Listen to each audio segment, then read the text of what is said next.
10 ఎకరాలున్న ఒకటే, పట్నంలా 1 ఎకరం ఉన్నా ఒకటే.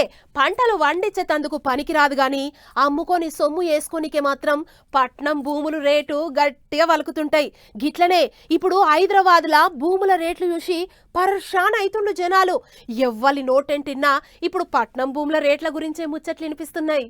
కో అంటే కోటి అన్నట్టే ఉన్నాయి పోన్రి పట్నంలో భూముల రేట్లు.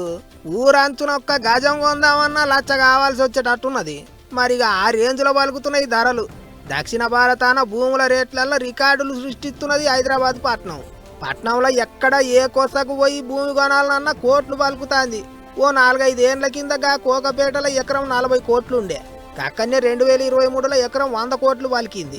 పోయినేడు ఎకరం 150 కోట్లు పలికింది. కోకాపేటకు పోటీ అన్నట్టు రాయదుర్గంలో కూడా పోయినేడు ఎకరం భూమి 177 కోట్లు పలికింది.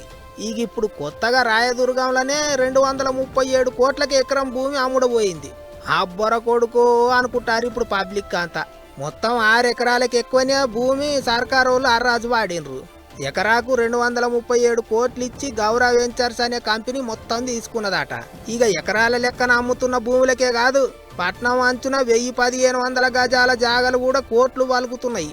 రంగారెడ్డి జిల్లా మహేశ్వరం మండలం రావిర్యాల దిక్కు గజం జాగ 83,000 చిల్లర పలుకుతాంది. ఇట్లా సర్కారు భూములు ఎక్కడ వేలం వేసినా సరే 100 కోట్లు పలుకుతున్నాయి. అన్నిటికీ మించి కోకాపేట రాయదుర్గం దిక్కు 5 ఏళ్లలో 6 రెట్లు పెరిగినాయట భూముల ధరలు. ఓ దిక్కు ఐటీ కంపెనీలు, ఇంకో దిక్కు మెట్రో రైలు, అటు ఔటర్ రింగ్ రోడ్డు, ఇసోంటి అన్ని చేయబట్టి భూముల రేట్లు మొగుల మీదికి పోయినాయట. ముంగట పట్నం భూముల ధరలు ఇంత పెరిగినా పెరుగుతాయి అంటుండ్రు. ఏమైనా అక్కడ అంతనాట ఇక్కడ ఇంతనాట అని పట్నం భూముల రేట్లే ఇప్పుడు అందరి నోళ్ళ నాంతున్నాయి.